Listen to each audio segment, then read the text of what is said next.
Russ's options on that last button. Let's have class for a moment. Shady, can we have class? Yeah. James, can we have class? Chase, can we have class? I'm here. Viewers at home, option 1, dunk it, right? Just punch it. It's not a big deal. Shady said he could dunk. Can he dunk? Shady would have punched it. Number 2, just make the layup. Number 3, boop, draw the foul. Number 4, just dribble that joint back out. Just dribble it back out. You want to know what option he chose? He didn't choose 1 because he didn't dunk it. He didn't choose 2 because he didn't make the layup. He definitely didn't choose 3 because he ain't draw the foul. And now he didn't bring it back out. Y'all want to know what he did? He chose 5. None of the above. Oh, man. That's what happened, Shady. That's what happened. Yo, we need water on I aisle. can believe it. Very out of shape. We need water on aisle 7. That is I could not unbelievable. believe that's the effort that should have been exerted after the blown layup. I truly was up at 10 o'clock last night because the game went into double overtime. Watching it. Hey, And I was watching that joint, and I was shocked, appalled, flabbergasted, disgusted. I was in disbelief. And then after the game, Westbrook, he almost looked like he was about to get in a fight with somebody in the stands. He was jogging to the tunnel, heard something, stopped, looked back. Then he didn't take no questions from, oh, you got the video? Hold on, I'm telling y'all the whole story in case y'all was asleep. In case y'all was asleep, he run off the court. Hold on, here you go, Russ. what's he gonna do? Oh, Russ like Yeah. Russ ain't about them games. So now, going to the crowd. Russ want to go fight somebody. Then after the game, he didn't take no questions from reporters. Hey. I could not believe it, Shady. I couldn't believe it. Hey, James, you ever score like a long touchdown? You be tired? tired. Or the oxygen, yo. Do we got oxygen back there? Get some oxygen. No doubt. Because my dog is done. You're on the Stairmaster a lot. You need more of that. Yo, it sounds like somebody lost the paper. I be like that sometimes. You know what I mean? You lose that money, you start going crazy. That's a lot But you're not going to like this, Acho. What happened, Tupac? But I play this game, right? Not basketball, but football.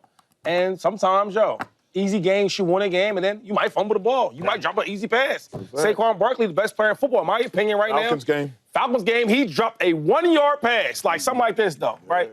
Two. That's it. That's what he did. Oh, whoa. Oh, hell no. Was he active? Yes. You said Saquon. I didn't try to catch that ball. Did you see that?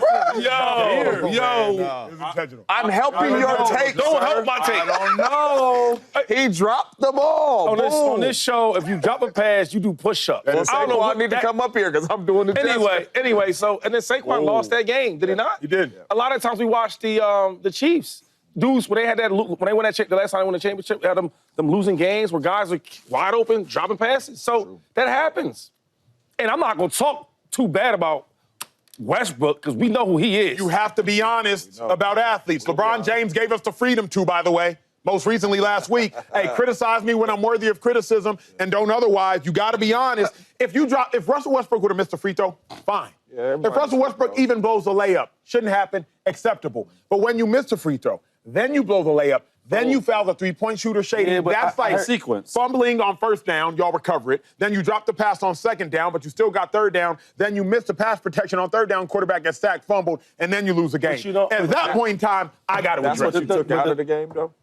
The whole game? No, Jokic is a beast. But that last series of events, unfortunately, all I'm saying is that when you're a great player and you have a couple of plays in a row, I'm not going to kill you for that. Fair. No. Because I know this probably sequence of plays he messed up ain't going to happen for another 10, 5, 6, 7, 8 years. Because he's that good. But players mess up. Yep. And I'm not going to blame him for that. You know what I mean? Because it's Westbrook. Like, what we talking about? James, what'd you take out of it? Because obviously Jokic's performance, I do not want the last series The score should have been a little wider than that, though, if you want to be technical. Yeah. I know you don't want to talk about the last couple of plays and all that, but come on, man. If you really watch the game, they should have had a little bit a bigger lead than that, and you know that. There's a couple things I took out of it. Number one, Joker is an animal. Yes. But number two, so is Anthony Edwards and the Timberwolves. They were up 16 points in that game. Come on that Timberwolves team, they go off their leader. It kind of reminds me of Kobe Bryant when I mean just mindset-wise. The Timberwolves are some dogs. They go off of their leader. They fought their way back in that game and ended up winning that game. And yes, you can say the sequence of Russell Westbrook, sure, but they were up 16. And Anthony Edwards and the Timberwolves fought their way back in that game. I love the way they play basketball. That's one thing I took out of it. Obviously, Joker's a beast, but at the end of the day, Russ do got to finish that shot.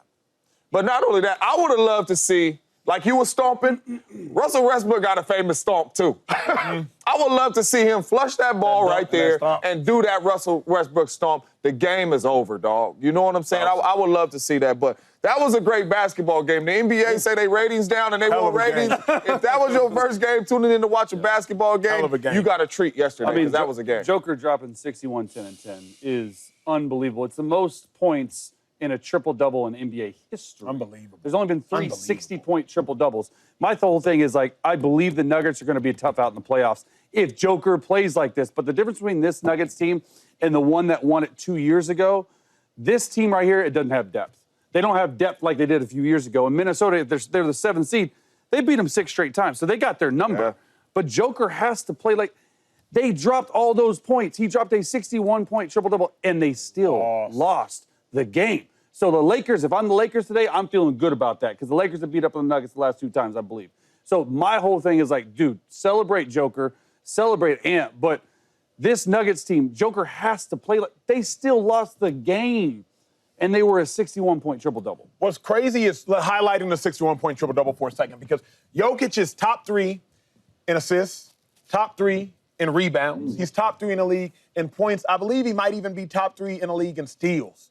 Like, Jokic is top 3 in all of those major categories. Like, I do not want to, for a moment, take Jokic for granted. He is already building a resume to be a top 4 center of all time, I would suggest, with the likes of Kareem, with the likes of Shaq, with the likes of Hakeem. I believe that Jokic is the most offensively skilled center of all time. He's shooting 42% from 3. 42% from 3. Yeah. Again, I played basketball because of Hakeem. He's Nigerian. I wore the number 34 on the basketball court. Shaquille O'Neal is obviously Shaquille O'Neal. He was an imposing force. Hakeem probably had the most unstoppable shot in the history of the game of basketball. Kareem did. But with all that being said, Jokic is different. Like, Jokic's ability to pass the ball is different. Jokic's ability to score from 3 is different. He's building a resume, right? I'm not saying he's better than any of them, so I'm not trying to get into a combat right now. Them brothers is different, too, now. They absolutely are. And Jokic still needs to win some more championships. And he really needs to win more championships because he's never going to be the defensive player that Hakeem Olajuwon was. He's never going to be the defensive force that Shaquille O'Neal was. But what Jokic is doing and what he's capable of doing, I just want y'all to hear what Ant said. Forget what I'm saying about it. Listen to what Ant said after the game. That might have been the best game of my life, like, that I've been a part of. Nikola Jokic, bro. Oh, my God. He might be the best basketball player I've ever seen, like, close up, besides myself, to myself. Bro, he's incredible, bro. We was just hoping he missed. It was at one point, we was just like, bro, we hope he missed.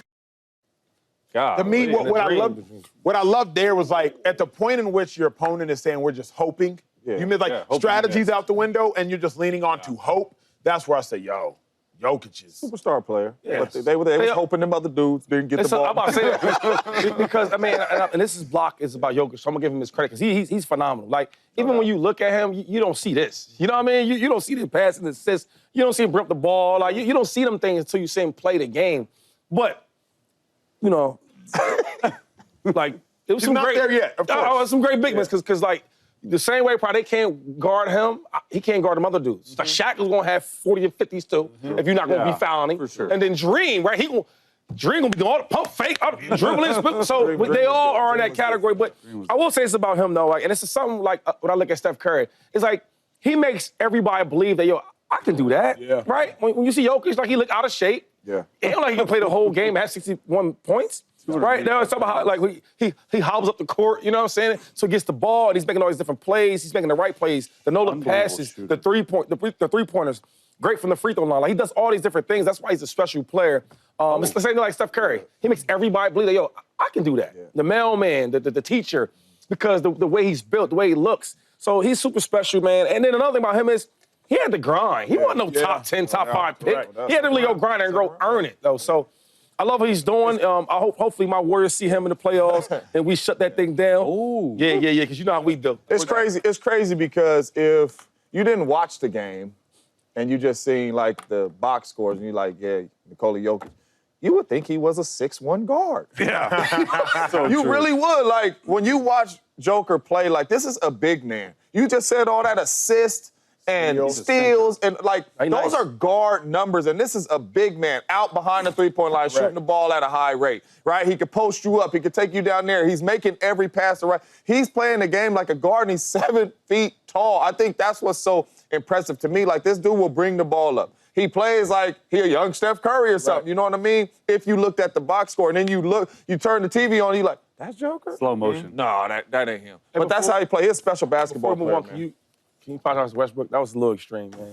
We all make bad plays, and you don't act crazy. You know, Acho, I'll say several things. I'll say Russell Westbrook is a clear Hall of Famer. Yeah. Russell Westbrook is a top 75 player. Russell Westbrook is one of the most unique basketball players we've ever seen. And simultaneously, yesterday was completely inexcusable, completely unacceptable, and he knows stand on it, brother. Don't say that. Like, a lot of great players, fumble some games away. Right, and that needs to be addressed. But you ain't addressed it like that. You was jumping around, flipping around. You was Harlem shaking. You was getting crazy. And can we also address, if it's anybody in the NBA that plays hard every single game, like Westbrook, it's Russell Westbrook. He play hard. Effort-wise, it's not a question for him.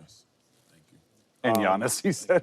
I don't know if he plays hard. James, don't do this. I'll throw away the whole show. I'll throw away the whole show. I'm doing it. I want to talk about Micah. I'll come across this desk right now. You watch your mouth. I tell my kids watch Russ, man. Okay. Micah does. Okay. Micah does. I don't know his name. That was funny, though. Jerry's Wait, why Jerry whispering like it's a secret? He's whispering. Go ahead, Acho. Yeah, go ahead, man. Sound off. You got a lot it ain't bad. You act like either, though, dog. Oh, it is. You got a lot to say. If you know Jerry Jones and if you know Micah Parsons' agent, it's about as dumb as a thing as Jerry Jones could have done. I don't know his name. David Mulugeta, also Dawit. He's a Eritrean. Dawit Mulugeta went to University of Texas, went to University of Nebraska for law school. That's who that is. Jerry Jones. Who that is a person that negotiated a fully guaranteed contract for Deshaun Watson that people are still chasing. Who that is a person that negotiated the deals for J.C. Horn and also Derek Stingley, the highest paid cornerbacks in the history of the National Football League. That's who that is, Jerry Jones. If you are unfamiliar with David Mulugeta, let me remind you who it is. Now, why, Jerry Jones, you will regret these comments is because you talked about Micah Parsons' family, and you don't ever talk about a person's family. David Mulugeta, Micah Parsons, they literally hashtag family ties on all of their posts together. That's athletes first. That's how they rock with each other. You do not come at somebody's family. Jerry Jones, when I tell you you will regret those comments, I promise you will regret those comments. Because at the end of the negotiation, it will probably end with, and now do you know my name? Click. You don't get into a ego contest with somebody you need something from, Jerry, and you need something from Micah. You need something from Micah, and you need something from his agent. You need their agreement. The dumbest thing Jerry Jones could have said, and truth be told, one of the dumbest things you can say to another man, particularly another man with an ego, and we all have egos, so to any man, is, I don't even know his name. That's an insult upon all insults. Because now I got to do something to make you remember my name. You feel me? If I don't know your name, I got to do something for you to remember my name. Shady's told me a story. He's told several stories on this show, but one story that probably sticks with me the most. I believe it was the first time maybe he was playing Tom Brady. Shady, stop me when I'm wrong. First time he jogs out to the football field, he's a rookie. Tom Brady walks out to the tunnel. Tom! Shady walks out to the tunnel. Crickets. Shady said, oh, y'all don't know my name yet? Oh, y'all gonna remember my name. Yeah. And he goes on to have a Hall of Fame Philadelphia Eagles career. Yes. And that was a moment that Shady McCoy, the man to my right, points to. One of the most motivational and insulting things you can do to another elite individual is say, I don't know your name. Yeah. And Mulugeta is in charge with handling this negotiation. It's the dumbest thing Jerry Jones could have done. And I disagree, right? Because you're talking about a player to an agent. And Mulugeta is the best in sports. He's the best agent in football, for sure. If I was playing today, and I love Drew Rose's house like I do, but yo, David, where you at, dog? I need you, because he is that good. But wait, with Jerry Jones now, I think Jerry went off the top a little bit. Like, you ain't have to say I don't know your name, right? But then again, I do feel like sometimes, like, when you talk about egos, who has the ego here? Not the agent can't have no ego. I worked with Drew Rose's house when I was playing. And his thing was, the agents don't matter. The players matter. And he gets a bad rap for, I guess, his behavior, but he would say, listen, if Terrell Owens or Chad or these guys acting crazy, I'm going to take the bad rap because I'm the agent. My job is to keep you clean and me to get the deal done, right? So the ego part, they say that because your job is to get the best contract for your player. Mm-hmm. Okay, the second thing is, listen to Jerry Jones talk. First of all, you're looking at an older man that's a billionaire. So he's going to have a little ego with him. Mm-hmm. That's just how it works. And you're here for my money. I want you to play on my team, but you're here for my money. So it's like, they have these egos. This is how owners are. The other part I was thinking about is, when you're dealing with superstar players, should I grab my phone or y'all know where I'm coming from? Is that when you're dealing with contracts, a lot of times, sometimes the player talks to the head coach directly. Now, obviously, the agents are doing all the real work because the agent wants the biggest deal he can get for his client. But there's sometimes where head coach, hey, look, man, look, this deal, it ain't gonna get done. It's gonna string out longer than we want because your agent want this much, you want that much. Is there a way we can meet a ground level deal? And sometimes, because I've been there with the head coach, hey, look, Shade, look, I'll make you the highest paid running back. I'm gonna give you this and a third. Now, but sometimes agents wanna blow the contract out the water. You get what I'm saying? And now I gotta sit through training camp and all that, and I might not wanna do that. So I kind of get where Jerry's coming from. I probably want to direct it like that. I probably want to have a whole interview about it because Mike is a person that we really, really need and we really, really love. So I understand that. The other part is, as the agent, I can't get too much involved with the ego part. You know what I'm saying? Because at the end of the day, this interview shouldn't change the contract. What's going to go up another $6 million because you know my name? You get what I'm saying? Sure. That shouldn't matter at all. I think it will. And I think the best agent in the game is David for sure. And I think that him knowing that, he's going to get a good deal. He's going to get a blockbuster deal. He's going to get the highest paid non-quarterback deal because he deserves that, and he's that good of an agent. But we shouldn't let this thing blow out proportion because a lot of times in big contracts, it happens just like that. So, Shady, you've said a lot of smart things on this show. Stuff I went through. Smart things, though. This might be the smartest thing you've said because I could not agree with you more. Every day, dog. I mean, as soon as the agent thinks he matters, fire him.